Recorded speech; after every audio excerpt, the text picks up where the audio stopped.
faire du sport tous les jours comme ça, les seules douleurs qu'on puisse avoir, c'est des douleurs périphériques. Mais à aucun moment, je pensais à une douleur profonde telle que le cancer.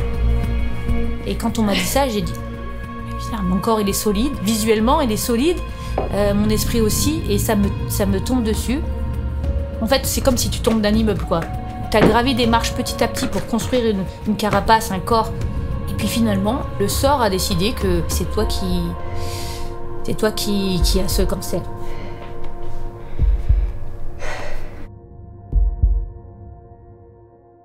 Je m'appelle Isabelle Grégo, j'ai 43 ans et j'ai un cancer du sein.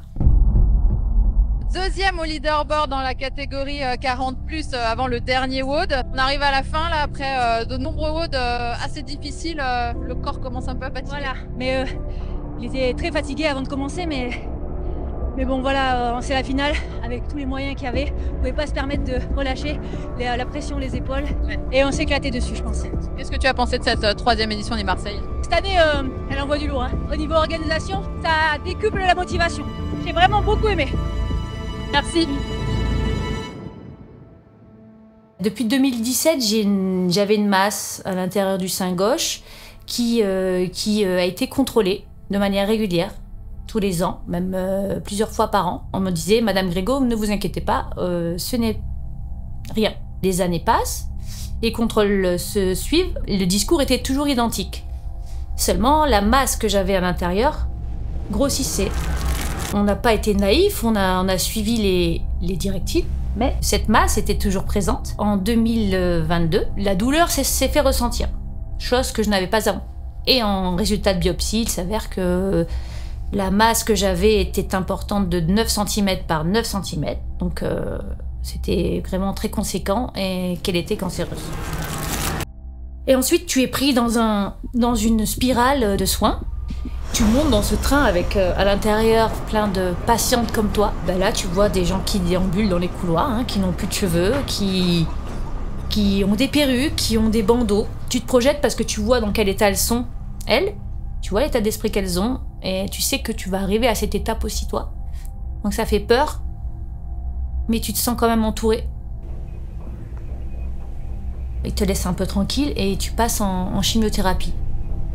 Là, tu es endormi complètement encore parce qu'on te met un DVI ici et auquel on va brancher des veines. C'est un produit qui est rouge. Et tu sais que ça, c'est le produit qui va te rendre plus ou moins malade. Mais je le voyais comme un mal nécessaire pour nettoyer.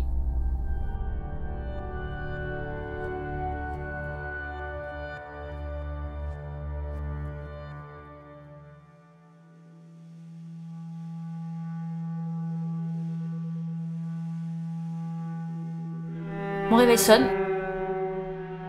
C'est dans les premières minutes de ton lever. Tu sais si tu as mal au crâne. Tu sais si tu as des nausées. Tu sais si tu as mal aux articulations.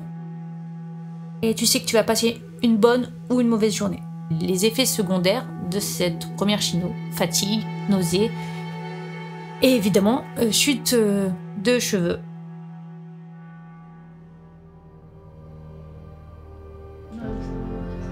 Ah, c'est trop beau. C'est beau. J'aime trop. J'aime trop. Regarde. Et t'as vu ça, ce que t'as fait là? T'as vu comme non? Ce qui a été traumatisant, c'est d'entendre le chirurgien qui vous a dit, Madame Grégo, va falloir penser à se couper les cheveux. Donc on va se couper les cheveux, on va les perdre, mais on les perdra. Mais non, faut savoir que si tu perds tes cheveux et qui sont assez longs, ça te fait des trous en fait. Ça fait comme une coccinelle, il y a des zones chevelues et des zones vides. Moi, j'ai eu vraiment une amie qui m'a dit en même temps que moi, bon, fatalité, elle voulait se faire couper les cheveux, mais elle m'a dit, moi, je vais me faire couper les cheveux comme toi. Et ça a été une bonne surprise. Voilà, là, on est bien, on a coupé ses cheveux, mais d'une manière, on en a encore, on est bien. Et voilà, avec les cheveux courts, mais putain, c'est chaud.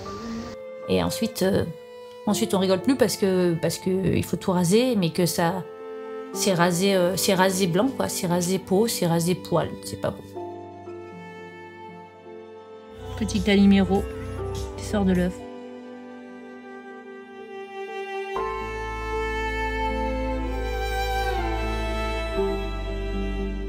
Quand on vient le soir, quand on a perdu sous artifice de maquillage, qu'on s'enlève les vêtements pour aller à la douche, la casquette et la perruque, et on se voit dans le miroir et on n'est pas bien. On n'est pas bien.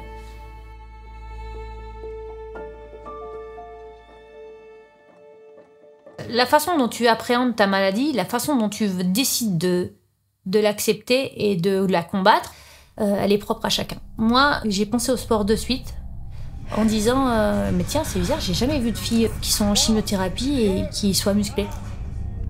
Est-ce que ce serait pas un challenge à me mettre en tête?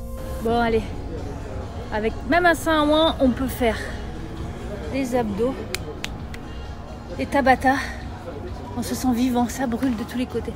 Les médecins te conseillent de faire du sport. Et je me suis arrêtée à cette phrase. J'aurais pas dit quel sport je faisais. Quelles sont les intensités. Ils ont pas dit il faut pas faire de sport extrême, mais je leur ai pas dit non plus.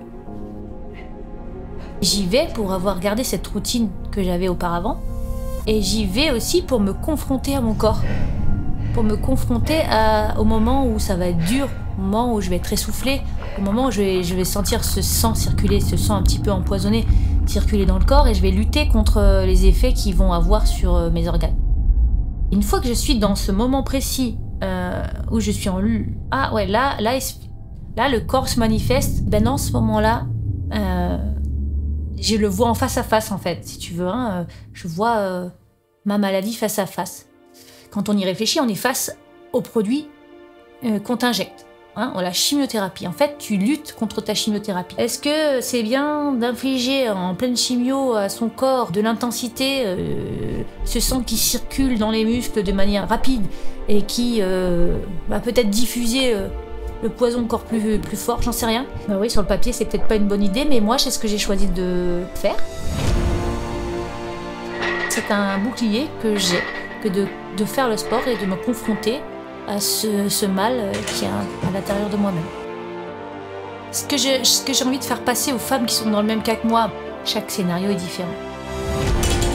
Si ce n'est que bouger m'a fait des effets vraiment positifs sur le moral et sur le corps.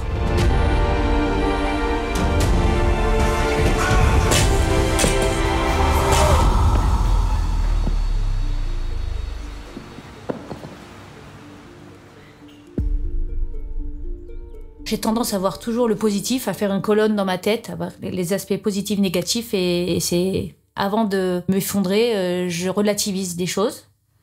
Et quand on arrive à avoir une colonne négative plus importante, là, ça m'arrive de craquer. C'est là que le rôle de la famille et du conjoint est très important, et c'est là que mon mari intervient souvent. Et lui, il me remet dans le droit chemin assez facilement par rapport à cette colonne de négatif. Et c'est quelque chose qu'on a tendance à oublier, c'est le rôle qu'a ton mari. Ton mari, il t'a vue féminine, il t'a vue forte, et